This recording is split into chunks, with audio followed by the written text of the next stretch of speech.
Dahil sa pagkasunod-sunod na pagkakahold ng mga OFW sa airport, merong bagong update ngayon ng e-travel. Tanong ng karamihan, ano ba ang dapat at hindi dapat dalhin paalis ng Pilipinas at pabalik sa bansang Pilipinas? Sa bagong update po ng e-travel, dinagdag po nila ang Bureau of Customs Declaration. Nakalagay po doon yung baggage declaration at saka yung currency declaration. Tanong din ng karamihan, paano nila malalaman kung ilang kilo ang pwede lang dalhin at kung ano ang dapat nilang dalhin. Dahil sa pagkasunod-sunod na pagkakahold ng mga OFW sa airport pauwi ng Pilipinas, maraming natakot at nangamba dahil hindi po nila alam kung pwedeng iuwi sa Pilipinas ang kanilang pinamili dahil ugali po natin mga Pilipino na bumili para ipasalubong sa ating pamilya. So dahil nag-update po ngayon si e-travel, magandang balita po ito para sa lahat po ng mga OFW. Wala nang dahilan po para ma-hold po kayo sa airport.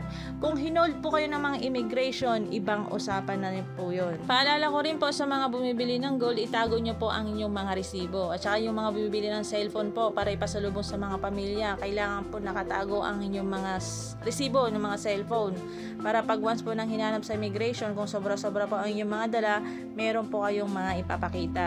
Maraming mga OFW na nababakasyon or umaalis sa bansang Pilipinas na hindi alam yung mga dapat dalhin.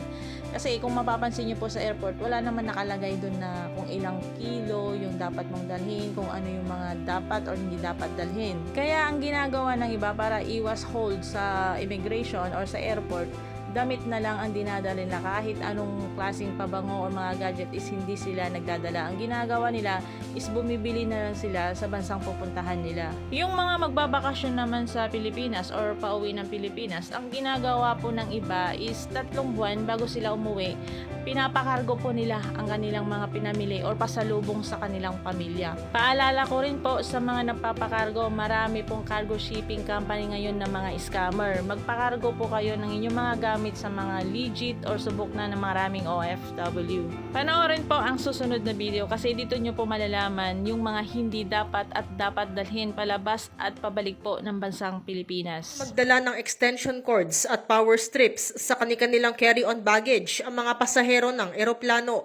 Ayon sa Office for Transportation Security, naging epektibo ang bagong polisiya nitong Miyerkules lamang May 15. Sabi ng OTS, inisyo nila ang polisiya matapos makatanggap ng reklamo mula sa mga pasahero. Dagdag pa ng ahensya, target nilang mapaganda pa ang kanilang mga polisiya at makapagbigay ng balanse sa pagitan ng pasahero at security, alinsunod sa kautusan ni Transportation Secretary Jaime Bautista.